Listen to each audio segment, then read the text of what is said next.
Muy bien, estamos terminando nuestra serie sobre las emociones. Creo que en los años que llevo de pastor hemos hecho más de 40 series. No vamos a alcanzar nunca Netflix, pero bueno, ahí vamos.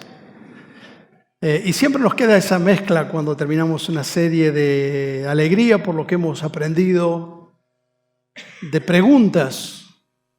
¿Por cuánto de lo aprendido realmente? Porque lo aprendido realmente está aprendido cuando se practica. Y a la vez la sensación de poco, porque cada ventana que abrimos de la palabra tiene tanta riqueza para la vida. Tal vez en algún momento vamos a volver al tema de las emociones. Para los que han llegado después de los anuncios, que han llegado tarde, quiero recordarles que a partir del próximo domingo tenemos un turno a las 6 de la tarde, pero si ustedes llegaron tarde ya ni les di cuento de ese horario, pero vengan al de las 19:30. Así que tenemos 18 horas y 19:30 horas, los dos turnos de la tarde para el próximo domingo. Vamos a hacer un cierre esta noche y para cerrar, atar un poco todos los hilos sueltos que nos han quedado sobre las emociones, vamos a ir a Romanos capítulo 12. No tengo señal en los monitores, no sé si me pueden dar, si no, no hay problema. Gracias. Muy bien. Romanos capítulo 12, renovando nuestro corazón. Voy a leer los dos primeros versículos de Romanos capítulo 12. Dice así el apóstol Pablo: por lo tanto, hermanos, tomando en cuenta la misericordia de Dios, les ruego que cada uno de ustedes, en adoración espiritual, ofrezca su cuerpo como sacrificio vivo, santo y agradable a Dios. No se amolden al mundo actual, sino sean transformados mediante la renovación de su mente. Así podrán comprobar cuál es la voluntad de Dios, buena, agradable y perfecta. Voy a leer de nuevo el versículo 2, que va a ser el eje de nuestra reflexión. No se amolden al mundo actual, sino sean transformados mediante la renovación de su mente. Así podrán comprobar cuál es la voluntad de Dios, buena, agradable y perfecta.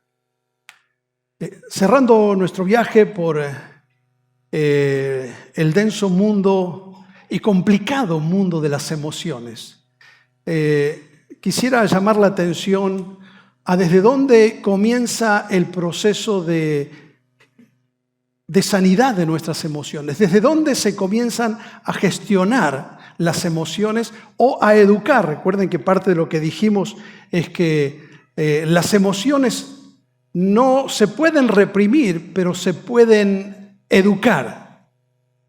Ahora, para esto es muy importante entender de qué manera las emociones están ligadas a nuestras estructuras mentales y a nuestros pensamientos.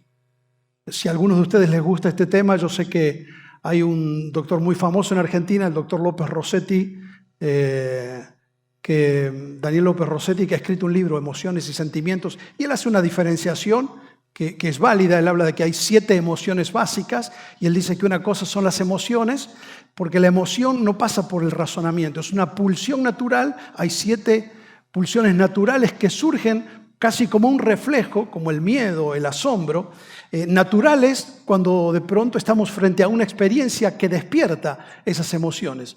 Pero después, según como nosotros procesamos, según como nosotros respondemos a esas emociones a través de nuestro pensamiento, esas emociones se convierten en sentimientos. Es decir, que la emoción es algo bien intenso, es de corta duración, siempre tiene un rostro, porque siempre la emoción se gesticula en el rostro. Pero a partir de ahí, según como nosotros pensamos, es la dirección que toman nuestros sentimientos. Y un poco, bueno, hemos generalizado esto, así que cuando hablo de emociones y sentimientos los estoy usando como sinónimos, pero me estoy refiriendo a cómo la manera de pensar, cómo nuestro cerebro, cómo nuestro razonamiento y nuestros patrones de pensamientos están vinculados a nuestras emociones. Ahora, el apóstol Pablo hace un desafío a los hermanos en Roma y por extensión a nosotros y dice, no se amolden al mundo actual. Cuando la Biblia habla de mundo, no se refiere al planeta Tierra, sino que se refiere a un sistema de vida, a una filosofía de vida, que es el flujo de la cultura. Entonces lo que él está diciendo, no hay otra traducción, la Reina Valera dice, no se conformen. ¿Vieron cuando una persona está desconforme? Cuando estás desconforme con algo, ¿qué significa? Si estás desconforme con algo, hay algo en lo que no estás de acuerdo. ¿Estamos? Entonces lo que él está planteando es, ustedes no necesariamente, no de ninguna manera tienen que aceptar el flujo de la cultura como normal y natural. Tienen que aprender a tener criterios que no sean arrastrados por el flujo de la cultura. Cuando empezamos esta serie yo expliqué un concepto de Bertrand Russell cuando él habla de emocracia, no democracia, sino emocracia. Democracia es el gobierno del pueblo, emocracia es el gobierno de las emociones. Es decir, nosotros vivimos, el flujo de la cultura nos lleva a un estilo de vida que está gobernado ¿por qué? Por las emociones. Hacé la tuya y hacé lo que se te canta. El tema es que cuando vos haces siempre lo que deseas, terminás en el lugar donde no deseas. Y usted ha visto la historia de personas que siempre han hecho lo que deseaban. ¿Qué pasa en nuestros deseos? Que cuando logramos lo que deseamos, ya no lo deseamos igual. Qué confusas son nuestras emociones. Y generalmente, en el área de las cuestiones morales, de las cuestiones de relaciones y de las finanzas, te diría que el 99% de los dramas humanos y nuestros dramas emocionales, de alguna manera, están vinculados a esas cosas y a decisiones que hemos tomado solamente pensando en las emociones. El apóstol Pablo en Filipenses capítulo 2 dijo que habló de una sociedad que iba a estar destinada a la condenación. Y él dice, es una sociedad cuyo Dios es el vientre. Y recuerden, explicamos que en la antigüedad, para los antiguos, naturalmente ellos pensaban que en el vientre estaba el asiento de las emociones. No en el corazón, como aprendimos nosotros en Occidente después de la corriente del romanticismo del siglo XVIII. Para ellos, las emociones estaban en el vientre. Entonces Pablo dice, es una sociedad cuyo Dios es lo que siente. Y ese es el flujo de nuestra cultura. Si lo sentís, es verdad. Porque nadie puede cuestionar un sentimiento. Si yo doy una opinión, la opinión se puede cuestionar. Si usted da un pensamiento, es un criterio, si usted me dice un pensamiento, yo puedo refutar su pensamiento con otro pensamiento. Pero si usted pone sobre la mesa un sentimiento, no se puede tocar. Si siente así, es así y es verdad, porque así lo siente. Ahora,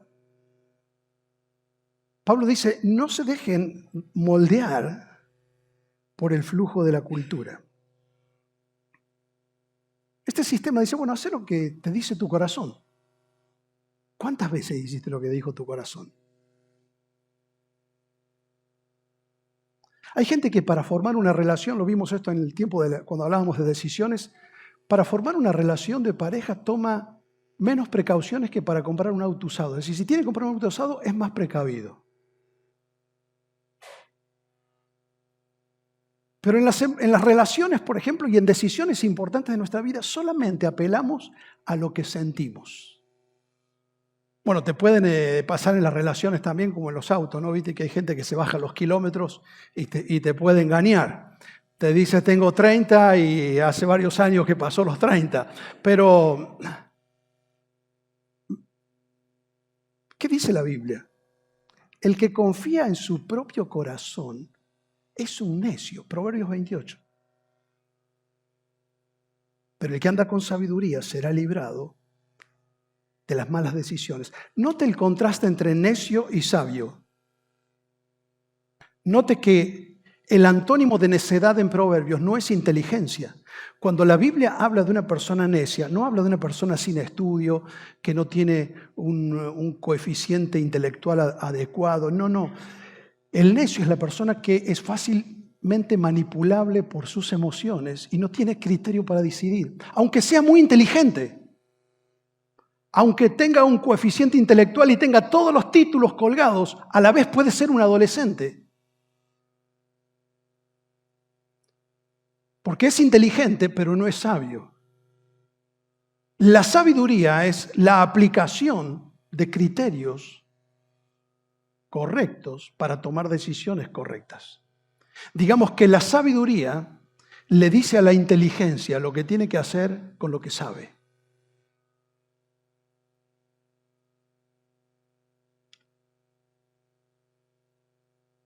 Jeremías dice en el capítulo 17, no hay nada más engañoso que el corazón. No tiene remedio. ¿Quién lo conocerá? Y es interesante que nosotros vivimos en una cultura altamente desarrollada en lo tecnológico, en el conocimiento. Hoy accedemos a la inteligencia artificial, pero en las emociones seguimos haciéndonos daño. ¿Sabe que hay un escritor, seguramente lo ha escuchado, Huxley escribió Un mundo feliz, lo escribió por allá en 1935 más o menos. Y Un mundo feliz es una sociedad, él describe, una sociedad que se desarrolla tanto que tiene todo para ser feliz. Pero siguen, a pesar de que tienen todo el confort, tienen todo al alcance de la mano, sin embargo, viven insatisfechos. Y entonces fabrican una pastilla, y esa pastilla se llama Soma. Y es la pastilla de la felicidad. Es decir, a pesar de que saben tanto, que han logrado tanto, son infelices. Y en un momento dice un personaje esto: las personas llegarán a amar su opresión y a adorar las tecnologías que deshacen su capacidad de pensar. Es decir, si no sabemos pensar, terminamos siendo esclavos y terminamos hiriendo nuestro propio corazón. ¿Sabe cómo lo dijo el profeta Isaías? Toda cabeza está enferma y todo corazón está doliente. ¿Sabe qué está diciendo? Cuando los pensamientos son equivocados, cuando los patrones de pensamiento, los criterios son equivocados, los sentimientos son infectados. Ahora, esto nos advierte que no le podemos dejar la última palabra a nuestras emociones. Que no todo lo que pensamos está bien y no todo lo que sentimos es correcto. ¿Cómo criarías a un hijo si le decís, haz lo que sientas? Y te dice, después de las vacaciones, lo despertás a las 7 de la mañana y te dice, no tengo ganas de ir a la escuela. Y vos decís, bueno, está bien, haz lo que sientas. Sí, porque si va a la escuela y no siente gana, está careteando, ¿o no? Porque nosotros tenemos, ese es el flujo de la cultura. Cuando vos haces algo que no sentís, sos falso. ¿Escuchaste eso? Entonces tenés que hacer lo que sentís, decir lo primero que sentís. Entonces si va a la escuela y no lo siente, está siendo falso. Pero la vida no se construye sobre sentimientos, sino sobre responsabilidades. Todo lo que vos lograste en la vida, lo lograste porque aunque no sentías gana, asumiste una responsabilidad. Y por eso mañana, aunque no sientas ganas, te vas a levantar y vas a ir a trabajar. Por eso lograste lo que lograste. Ahora, Pablo dice esto. Para no amoldarnos al mundo actual, tenemos que ser transformados. Dice, no se amolden al mundo actual. Bueno, ¿y cuál es la solución? Bueno, sean transformados. ¿Cómo es esto? ¿Quién se tiene que transformar según el texto? Nosotros. Ah, pero ¿cómo? ¿No es que el mundo tiene que cambiar? No es que las circunstancias tienen que cambiar, porque yo pienso, cuando las circunstancias cambien, yo me voy a sentir mejor. Cuando los otros cambien, los que me complican la vida cambien, entonces yo me voy a sentir mejor. Y entonces los que tienen que cambiar son los otros. Tiene que cambiar el sistema, tiene que cambiar mi esposo, tiene que cambiar mi empleado, tiene que cambiar mis compañeros de trabajo, tiene que cambiar mi suegra, mi cuñado, tiene que cambiar todo el mundo, tiene que cambiar la economía del país, tiene que cambiar todo. Y cuando todo cambie, yo me voy a sentir bien. Pablo dice, la transformación es una responsabilidad que yo debo asumir. Yo debo asumir responsabilidad por mi vida. Ahora, esto me lleva a un problema. Hablando de las emociones, entonces tengo que admitir que mis relaciones no son responsables de mis emociones. Ojo, ¿vos sos responsable de lo que sienten los otros? Si le estás haciendo un daño, vos sos responsable de tus acciones, pero no de sus sentimientos. Cuando una persona me ofende, es responsable de su acción. Pero la manera que yo voy a procesar, cómo voy a responder a la ofensa y los sentimientos que voy a dejar en mi corazón, depende de mi respuesta. Frases como estas. Vos me herís los sentimientos. Tengo una noticia para darte. Los sentimientos no se hieren. Lo que se hiere es el ego. Cuando una persona me ofende, no hiere el sentimiento. El sentimiento es la respuesta. Lo que hiere es el ego. Lo que pasa es que vos me sacás, vos me haces sentir así. Ahora, esto, un abogado penalista diría, es invertir la carga de la prueba. Es decir, tratar de controlar a la otra persona para que se encuadre en una forma de comportarse que no me desestabilice a mí emocionalmente. El problema es que yo no puedo controlar las personas. Ahora, es cierto que hay cosas, nos ocurre en el matrimonio. Tu pareja hizo algo, o alguien hizo algo y te ofendió, y nos duele, y nos ofende, y está bien, es así. Digo, está bien en el sentido de que es real, es verdad, que hay personas que ofenden nuestro ego, tocan nuestra persona o nuestra dignidad, lo que fuere.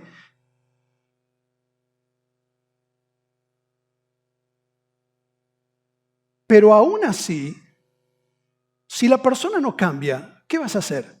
Tenés que replantear la relación, pero tenés que tomar una decisión de sanar eso. ¿Y cómo lo vas a hacer? Porque no podés ir por la vida esperando que todos cambien. Porque hay gente que no va a cambiar nunca.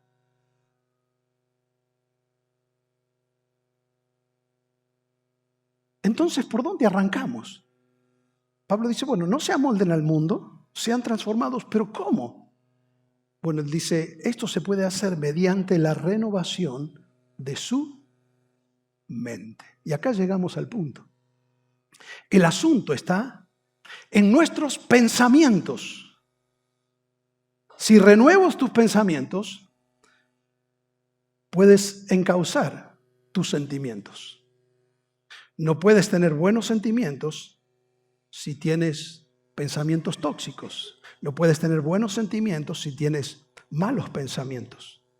Nuestras emociones, nuestras reacciones y nuestros sentimientos fluyen naturalmente en la dirección de nuestros pensamientos más recurrentes o más persistentes.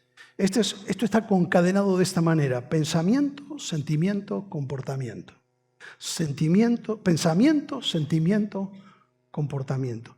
El pensamiento influye en el sentimiento y el sentimiento en el comportamiento. Los que no han hecho el curso de sanidad interior, esto se trabaja bastante cuando hablemos y se dé el curso, y esta es una de las cosas que se trabaja, solamente lo voy a mencionar. Los pensamientos traccionan y arrastran los sentimientos. Los sentimientos arrastran las decisiones arrastran nuestra conducta, y la conducta termina condicionando nuestra vida. Así que, dice Proverbios 23:7, como es su pensamiento, así es él. Y yo quiero que Dios cambie mi vida. Entonces yo le traigo a Dios mis problemas, pero nunca leo la palabra, pero nunca me alimento de la palabra, pero nunca se renueva mi mente. Entonces le doy mis problemas a Dios, quiero que Dios solucione mis problemas, pero yo le doy la mente al enemigo. Y dice Proverbios, como el hombre piensa, así termina siendo. Vamos a hacer una serie más adelante sobre hábitos, pero esto te va anticipando algo. No se puede cambiar una conducta si no se cambian los patrones de pensamiento. Por eso Romanos 12, Pablo dice, ustedes no se amolden a este siglo. Y después, ¿qué dice? ¿Cambien su comportamiento? No, dice, cambien su forma de pensar. Si vos cambias tu manera de pensar, naturalmente van a cambiar tus emociones, tus decisiones y tu vida. Dice Proverbios 4, sobre toda cosa guardada, guarda tu corazón, porque este determina el rumbo de tu vida. El corazón, en la cultura hebrea, como se usa en el libro de Proverbios, es el núcleo de la vida pensante. Es el epicentro de la vida pensante y de las emociones que fluyen de ahí. Y esta es la llave para abrir todo el libro de Proverbios. Y lo que está diciendo es, tenemos muchas cosas que guardar, pero sobre todo, guardad tus pensamientos, porque de él fluye la vida. Nosotros lo hacemos al revés, cuidamos todo, menos nuestra mente. Total, mi mente nadie sabe lo que hay adentro. Seguramente lo conoces, este señor, un vocalista como pocos, una mega estrella de la música mundial. Hace unos años él estaba haciendo una especie de, lo pongo entre comillas, saben que él se presenta siempre como cristiano, como un seguidor de Jesucristo. Es muy interesante algunas de las cosas que ha escrito y de las que canta. Algunas entrevistas que le ha hecho a escritores cristianos, muy interesantes. Pero él hace unos años estaba haciendo, entre comillas, digo, un ayuno de redes sociales y había tomado un poco de distanciamiento de la vida pública. Y en una entrevista le preguntan sobre esto y él dice algo interesante. Escucha lo que él dice. Más o menos, lo estoy citando así en forma general. Dice, yo gasto fortunas en custodios personales. Imagínate cada vez que se mueve, cada vez que va a un escenario. Gasto fortuna en custodia personal. Gasté una fortuna en una mansión para vivir en un lugar seguro. Gasto fortunas en seguridad, en alarmas, en cámaras. Y todas las mañanas me levanto y abro el celular para ver toda la porquería que hicieron y que dijeron los que yo no dejo entrar en mi casa. Entonces me di cuenta que estaba gastando una fortuna al vicio, porque aunque yo no los dejo entrar en mi casa, los dejo entrar en mi cabeza. Un genio. Y eso no le pasa solamente a las megas estrellas. Eso nos pasa a todos.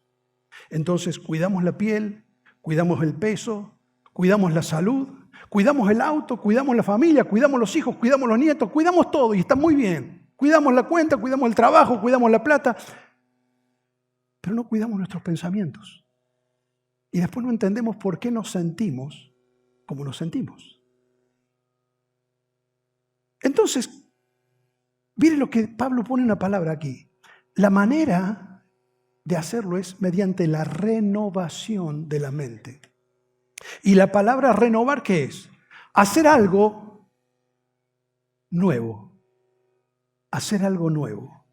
Esto es renovación.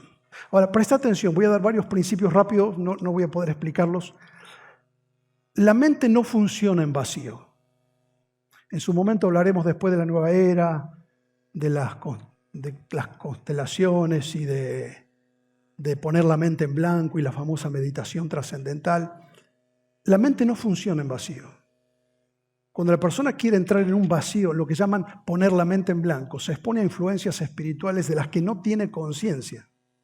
Muchas veces repetidas a través de un mantra que invocan, porque son mantras, muchos de ellos de origen Veda, que es un antiguo idioma de la India, que son frases, sonidos, para tratar de poner la mente en blanco. Pero la mente no funciona en vacío, es como una bomba de agua. Usted puede sacar todo el agua que quiere, pero no funciona vacía. Si quiere que funcione, tiene que echarle un chorro de agua. Nunca funciona vacía una bomba. La mente tampoco. No puedes pensar dos pensamientos al mismo tiempo. Entonces, ¿cómo renuevo mi mente? Porque nosotros no pensamos en paralelo, pensamos en serie. ¿Cómo renuevo mi mente? No puedes obligarte a dejar de pensar en un pensamiento en particular. Es totalmente ineficaz la negación para poder evitar el flujo de un pensamiento. Si yo te digo, si pensás en un gato negro te trae mala suerte. Así que no quiero que pienses en un gato negro. No quiero que pienses en un gato negro. Todos están pensando en un gato negro. Ya todos se lo imaginaron. Entonces, si querés olvidar un amor que te dejó, no podés olvidarlo volviendo a pensar y hablar de la misma cosa y de la misma persona. Y no podés obligarte a suspender un pensamiento en particular. Ahora, esto es muy interesante. Si no enfocas tu mente intencionalmente en un pensamiento de tu elección, tu mente se fijará en un pensamiento que ya está predeterminado o condicionado. Hoy ustedes saben que con el avance de la neurociencia se habla de la neuroplasticidad. ¿Qué significa? Es que nosotros vamos de alguna manera formando nuestro cerebro. Es como una computadora que con nuestros pensamientos nosotros les vamos a cargando. Y según lo que vamos a cargando, la computadora puede funcionar en forma óptima, más rápido o más lenta. Y se puede dañar. Hoy se ha descubierto, por ejemplo, que entre un niño recién nacido y una persona adulta no hay tanta diferencia en la cantidad de neuronas que tienen. La gran diferencia está en las conexiones que tienen. Se llama sinapsis, la conexión entre cada neurona. Y cuando nosotros empezamos a pensar y vamos armando ideas, conceptos en nuestra mente, vamos aprendiendo, empiezan las conexiones. Se llama un engrama. Un engrama es un sistema de pensamiento. Un camino es una ruta que la mente va haciendo. Y entonces, frente a cada situación de la vida, usted no necesita volver a aprender, porque el cerebro ya tiene una ruta hecha. ¿Y sabe qué? Siempre hace el mismo recorrido. Esas conexiones que tienen las neuronas son conexiones químicas y también eléctricas. Y normalmente la mente viaja siempre por el mismo camino para ahorrar energía. Es un sistema de ahorro de energía. Ahora piense usted cuando cruza por un caminito, el baldío de la esquina. Usted pasa por ahí y pasa el otro día. Es como cuando usted se acostumbra a pensar y a responder frente a las circunstancias con el mismo pensamiento. Usted va haciendo eso en el cerebro. Un camino. Es decir, usted vuelve dentro de una semana y aunque el terreno tiene 25 metros de ancho, ¿por dónde va a pasar? Por donde ya está el caminito hecho, no va a pasar. Y si viene otra persona, va a pasar por ahí. Mire, hace más o menos 14 años, cada vez que yo volvía a mi casa, hacía siempre el mismo camino. Cuando vuelvo de esta zona de la ciudad, siempre es Roca, voy por Avenida Roca, hasta Pavón y doblo a la izquierda. Hacía eso un montón de veces durante el día, todos los días de la semana, todas las semanas de todos los meses del año. Y hace un año cambiaron la dirección de calle Pavón. Entonces yo vuelvo, como te pasa a vos, uno vuelve sin pensar, porque mi cerebro ya tiene la ruta hecha. No necesito poner un GPS, no necesito pensar. Y era curioso porque al principio todos los vecinos andábamos en contramano porque todos ya tenemos el mapeo hecho. Y un día yo voy, como era la mano, y dobla a alguien de frente y le hago seña. No le voy a decir que señalice, le dice seña de luces. Digo, ¿cómo puede ser que no ve la flecha? Que cambió de dirección la calle Pavón. 2 horas después, yo hice exactamente lo mismo. Es decir, yo podía ver cuando otro se estaba equivocando, pero cuando yo actúo y no lo hago enfocando un pensamiento intencional, la mente busca por un pensamiento que ya tiene predeterminado. Al punto que ahora sé que siempre tengo que doblar una cuadra antes. Y si yo no voy pensando, ya esto hace más de un año que cambió el sentido de la calle, si yo no pienso intencionalmente, o viene mi señora al lado que me dice dónde tengo que doblar, igual que te dice a vos tu señora, a dónde tenés que doblar, si yo no pienso intencionalmente en la cuadra antes tengo que doblar, muchas veces vengo pensando en otra cosa y sigo de largo. Entonces, ¿cómo renovamos nuestra mente si ya está acostumbrada a pensar de una manera determinada? Lo que sí puedes hacer es reemplazar un pensamiento por otro. Por eso la Biblia no dice que tienes que enfrentar las tentaciones. ¿Sabías que la Biblia no dice que tenés que resistir la tentación? Porque si vos la querés resistir a la tentación, un pensamiento que vos sabés que no está bien, y vos lo querés resistir, lo marcás más en tu mente. Por eso la Biblia dice que tenemos que huir de la tentación, no resistir. ¿Y cómo huyo? Es escapándome en un pensamiento diferente y contrario, escapándome a un principio de la palabra de Dios. Por eso Pablo dice, la mente se renueva en la medida que nosotros vamos siendo transformados, en la medida que nuestro corazón y nuestros pensamientos son renovados por la palabra de Dios. No podemos cambiar las circunstancias, no podemos cambiar a las personas, pero podemos aprender a encauzar nuestras reacciones y nuestras emociones cuando aprendemos a pensar de acuerdo a la palabra de Dios. Por eso es tan importante alimentarnos de la palabra de Dios. La Biblia habla tanto de meditar en la palabra de Dios. Y meditar en la palabra de Dios no es meditación trascendental, porque no es pensar en el vacío, es enfocar mis pensamientos. Por eso el Salmo 1 habla de que una persona que se alimenta de la palabra de Dios y se enfoca en los principios y en los consejos de la palabra de Dios va a ser una persona bienaventurada. ¿Qué significa? Una persona que va a tener plenitud interior, que va a tener felicidad, que va a tener paz.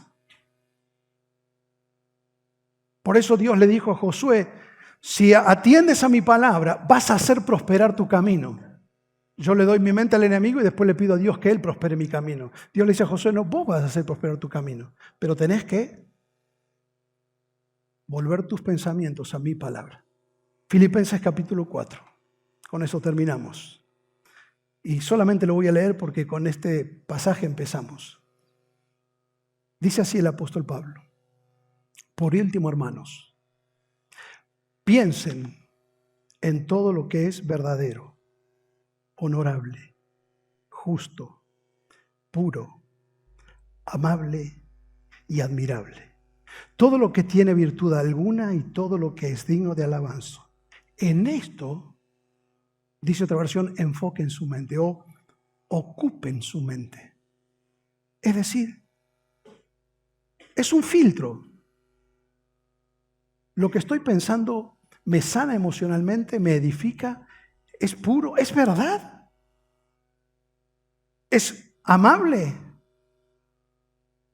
es digno de elogio. Y entonces Pablo dice, todo lo que aprendieron y recibieron y lo que me oyeron decir y vieron hacer, pónganlo en práctica y el Dios de paz estará con ustedes. Cuando leímos este versículo al principio de la serie, expliqué que aquí habla de la paz de Dios y del Dios de paz. Y esa palabra paz en hebreo es shalom, es el concepto hebreo de shalom. Es decir, es una paz que no tiene solamente que ver con un estado de quietud interna, sino que es paz en nuestras relaciones, es paz en nuestra mente, es paz en nuestro corazón. Es paz con Dios y es paz con las personas. Y esa palabra paz, solamente esta pequeña palabra paz, si vos la pones en un plato de la balanza y del otro lado pones todo lo que hemos hablado, la ira o el enojo, la depresión, la angustia, la ansiedad, el miedo, cambiaríamos todo eso por un poco de paz. ¿Qué no hace la gente por un poco de paz? Jesucristo es el príncipe de paz y cuando venís a Él y arreglás tus cuentas con Dios, le confesás como tu Señor y Salvador, podés estar en paz con Dios, dice la palabra de Dios. Y cuando empezás a alimentarte con la palabra de Dios, su palabra es la que transforma nuestra mente, la que nos renueva, la que nos da paz. Nosotros venimos al Señor con nuestras historias, con nuestros fracasos, con nuestros problemas.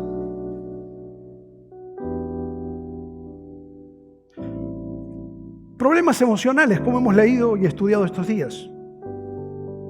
problemas de nuestras relaciones, de nuestra inseguridad, con mi ansiedad, con mis temores, con mi depresión, con mi angustia, con mi enojo, con mi culpa. Y venimos con nuestros fracasos, de los errores que cometimos, de las malas decisiones que tomamos. Venimos con nuestros pecados. Y está bien que vengamos así. Después de todo, ¿a dónde vamos a ir? El problema es cuando nosotros queremos traer nuestros problemas, nuestros pecados, nuestros temores, nuestros fracasos, pero no dejamos que su palabra empiece a alimentar nuestro corazón. Entonces empezamos a ser repetidores de la vida. Esto se hace un círculo vicioso. Y capaz que entonces Dios te tiene que decir: está bien que me traigas tus problemas, ¿por qué algún día no me traes tus pensamientos antes de que se conviertan en un problema?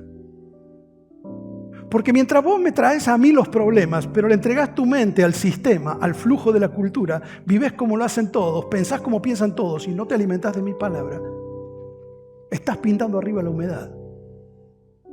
Pero cuando la palabra es atesorada en el corazón y la tomamos, es solamente ahí cuando estamos yendo al raíz del problema, de nuestros problemas emocionales, como hemos hablado, o de todo lo demás.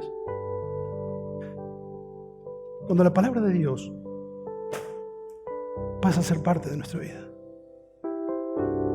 ahí podemos soltar, ahí podemos empezar a trabajar y ahí podemos dejar de pintar arriba la humedad y vivir trayendo nuestros problemas, y podemos enfocar nuestro corazón en aquello que verdaderamente nos transforma.